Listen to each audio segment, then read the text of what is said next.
the inside story on the issues that affect you and your community. This is Local 12 Newsmakers. Good morning and welcome to Local 12 Newsmakers. I'm Dan Hurley. Voters across Ohio will have opportunities to decide whether or not to approve a variety of levies this November 4th. In Hamilton County, Issue 6 is the Family Services and Treatment Levy. Issue 6, the services levy, the treatment levy, is a renewal with no increase. That means existing programs will have to take a 9.5% cut in funding. For the homeowner, that means the rate will remain exactly the same, 0.34 mils or $10.20 for every $100,000 of property valuation. The levy funds a wide variety of services, from treatment for chemical dependency, specialized court dockets like drug court, and a variety of reentry and other services. I am joined this morning by two people to talk about this. Peg Moertl is the campaign co-chair. Ms. Moertl is a longtime community volunteer and activist in all sorts of things. And Neil Tillow, the president and CEO of Talbert House, which manages a number of the critical programs funded by the Family Services and Treatment Levy. Welcome back to Newsmakers. Thank you. Thanks for having us. Peg, you're the community person, co-chair. You're not the professional in the field. Right. As you've gotten ready for this levy, what is it that strikes you most about what's important and sort of what the ordinary person really ought to care about about this levy? I think there are two main things, Dan. One is that the heroin epidemic is so pervasive now. It's so it crosses every neighborhood, every income strata.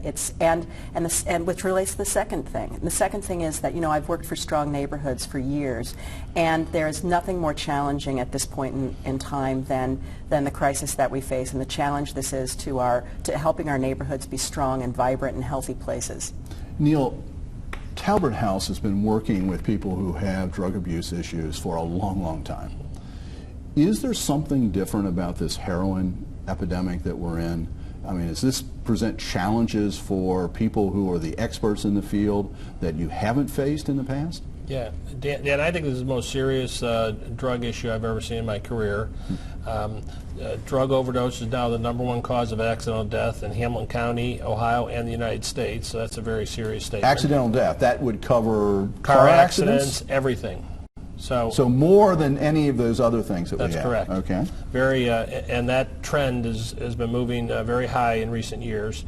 And when you use heroin, the chances of overdose are very high because you never know what dosage you're going to get. In some of our programs, it's gone from as little as 15% use of opiates to as high as 87% use of opiates. You mean the people who are enrolled in your program? That's correct. So, and the difficulty in treating heroin is the craving and the addiction is so much stronger than all the other drugs of abuse that we've dealt with. And so medication is often needed to reduce the cravings, and therefore no treatment approaches are absolutely essential to do this. So one of the legitimate questions here is, are there proven ways to move forward? Are there programs that work in these areas? Is there data that says what we're doing, what we're attempting to do, actually works? Absolutely. There are no new programs provided for in this levy. They're all the continuation of proven programs.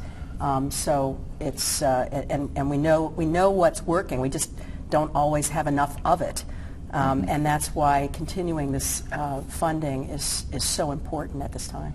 So, for example, with the drug court program, the national statistics say that as many as 40% of the people go through drug treatment relapse. In the drug court program here locally, it's as low as 11%.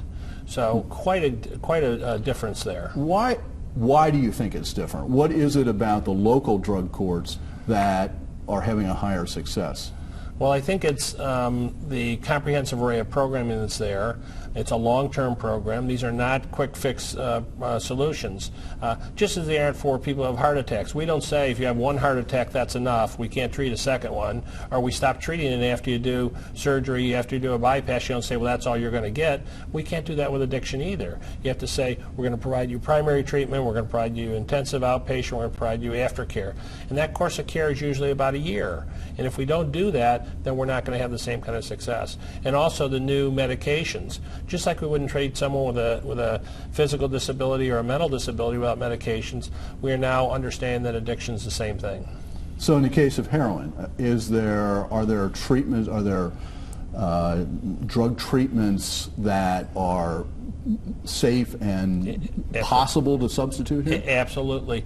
The drug treatment is only part of the care. I mean, the prescriptive treatment is only part of the care, so you still need the traditional counseling and group work and residential in some cases, but also there's drugs like naltrexone and Vivitrol and Suboxone that are anti-craving drugs that actually reduce the cravings that someone will have to kind of relapse, and those drugs are extremely effective and very safe. Peg, one of the things that I mentioned here was that the commissioners, when they put this on the ballot and at the recommendation of the Tax Levy Review Commission, they held everything at the top. Now, that means for the homeowner, for the property owner, property taxes remain the same. That's right. But for the agencies involved, in order to make that work because of rising expenses on other sides, that means cuts. 9.5% is a pretty significant cut. It is. And it's across the board for existing programs.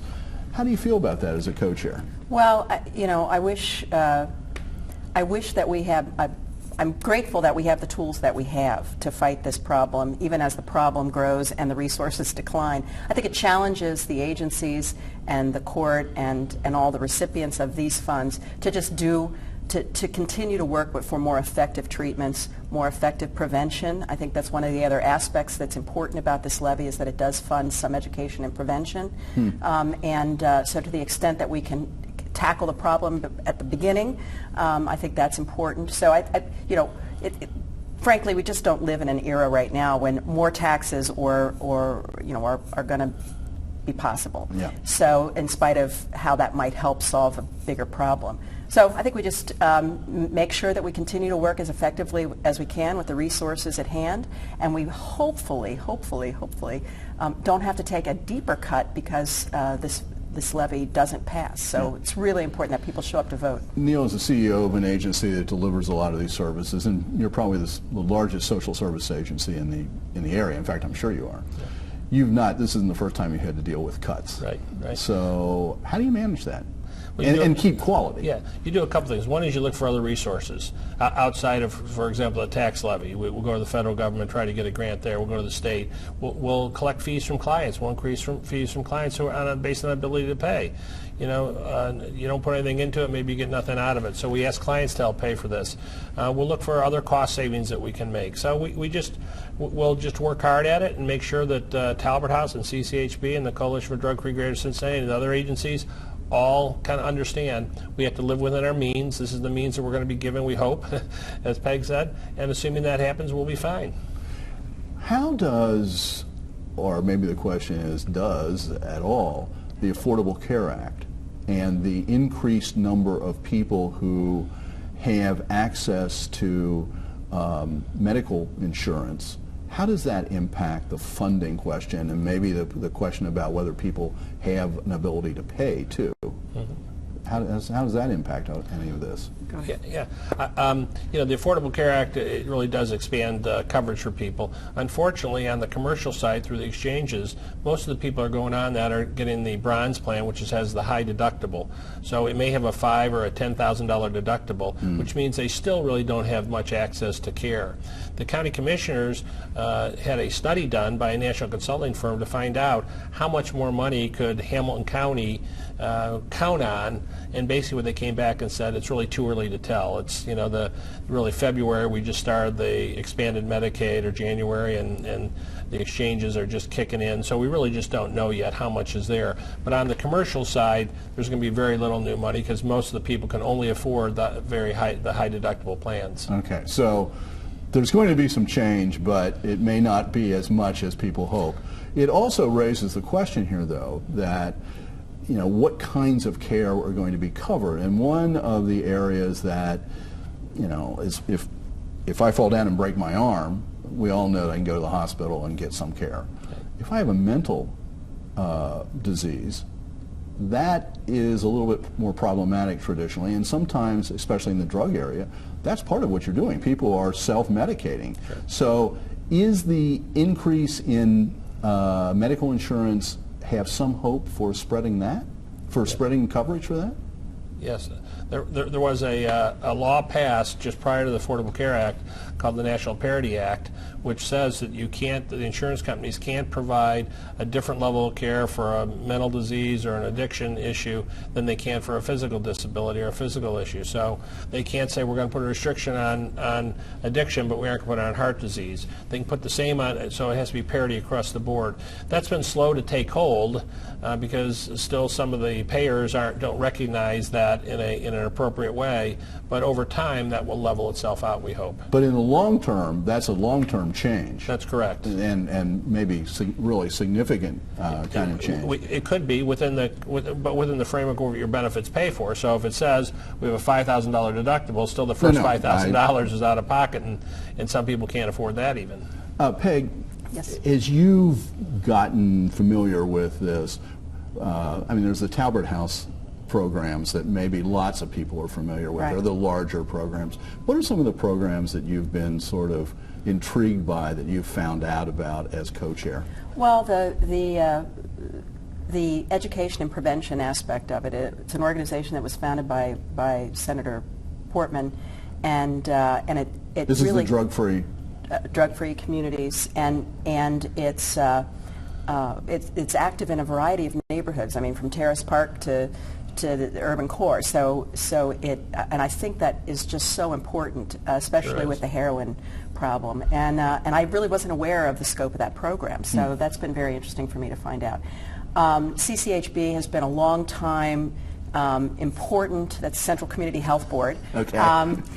Speaking in acronyms, Central Community Health Board has been a long-time provider of mental health services at the community level, and what they do in this area is extremely important. And then, of course, the Talbert House programs. And that includes, as Neil was saying, the really sort of wraparound services that are a part of the drug court. There's the drug court and the veterans court are both receive some funding from this. And of course, the problem of drug abuse and addiction among returning veterans is just appalling, in my opinion. So those are all programs that are addressed in part through this levy. Neil, you know, want people to know out there, I have a conflict of interest as my son is very involved with the management of the Veterans Court. But what would the drug court, the Veterans Courts, these special dockets, what is their practical implication for the county? I mean, it's obvious they're trying to help the people who end up in those special dockets. But what's the practical financial implications? And some of your programs are stated the same way. Yes. Really, they're kind of off the charts. They're a game changer, the specialty courts have been. So there's veterans courts, drug court, mental health courts, and the housing courts, Judge Mock does. They really have changed how we deal with defendants in front of those courts. Our services at Talbert House last year, 108,000 jail days were saved by diverting people out of their jail sentence into these treatment programs. Calculate that one in terms of the daily cost of putting someone in jail. And to put that in context, this community has twice turned down proposals to build new jail space. That's correct, right. So there isn't going to be any more for the foreseeable future. That's correct. So it's how do you keep how do you make best use of this? Right, and keep crime down and keep families hopeful about the future for their loved ones. But the specialty courts really have judges who are dedicated and social workers who are dedicated to managing the cases very different and very actively. So someone will come before the court multiple times before that judge, who will know their case, who will be advised by probation or advised by a social worker, or advised by Talbert House or another organization to say, here's what's going on, here's what we need to do. And the judge acts in a much more conciliatory and counseling manner almost to make sure that person stays and does what they are supposed to do. And the results have been off the charts. I've never seen so many defendants hug judges at graduations. Yeah. And it's actually heartwarming to see. I mean, I get goosebumps when I think about it. I think this is why I'm in the business I'm in, to see that kind of change in some people. In fact, I've had judges tell me, Dan, that they wanted to make sure that was still the defendant that came before him the second or third time because they look so different and feel so different. Their life has changed. And that's not to say that people in those courts don't relapse, too. And they have to, because as you said right at the beginning, this is a multiple, long time. Final area, one of the things that's talked about is reentry. Whether people have been in jail or prison or whether people have been in a treatment program, at some point you had to go back to your quote-unquote normal life, your family, your community. What about reentry here? It's because of the frequency of relapse, the necessity to continue contact with that person, and continue to support their healthy behaviors, to continue to provide support to the family as they're reentering is really critically important. Sure is. And if you think about it, someone gets discharged from the hospital, we just don't say go home and forget about it. We want to make sure they have a plan. We want to make sure that they're well cared for from nursing homes, from any institutional life. So we need to do the same thing from jail or prison. We want people to be successful when they come back out, right? 99% of everybody who's incarcerated is going to get released. Don't we want them to have a good release plan? Don't we want them to pay taxes and get a job and stay drug-free and stay crime-free and support their families? So the reentry services provided in this levy are also crucial. Okay. And let's just repeat again, there's no increase in the taxes. It's the agencies that have agreed to take a cut in order to make this work, and these are pretty essential services that everybody's come to rely on. To learn more about the details of the Family Services and Treatment Levy, check out the website, FamilyServicesAndTreatment.com. Thank you very much. And stay tuned. After the break, news of a special event later today and a very special surprise for a great living Cincinnatian.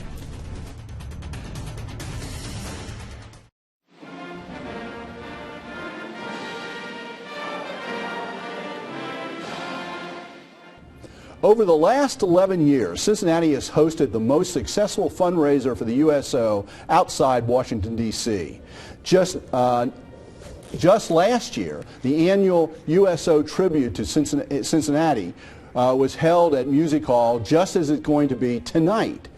And this year, Bob McDonnell, the new Secretary for Veterans Affairs, will come back to Cincinnati as the honorary chairman. Welcome back. Founded during World War II, the USO has lifted the spirits of millions of members of the armed services and their families for decades. Being a private organization, not a government agency, the USO depends on private support. Tonight, Cincinnatians will do their part at the annual USO Tribute Cincinnati. To talk about the tribute and the work of the USO, I am joined this morning by Stephen Lee, who is the Senior Vice President for Wealth Management at UBS here in Cincinnati. Steve serves as the committee co-chair of the USO Tribute Cincinnati occurring tonight, and Dr. John Tu, who is a well-known locally and internationally renowned neurosurgeon. Dr. Tu has recently been appointed the Vice President for Community Affairs at UC Health and the Executive Director of Community Affairs for the College of Medicine. In those capacities, he will direct the community outreach efforts of the Integrative Medicine Program. Welcome to Newsmakers. It's great to have you here. Steve, how long have you been involved in this, and what got you involved in this? Well, it started 12 years ago, and I saw a segment on television about the catastrophic wounds that our soldiers were facing, and it was about Walter Reed Hospital and the challenges also that their families were facing.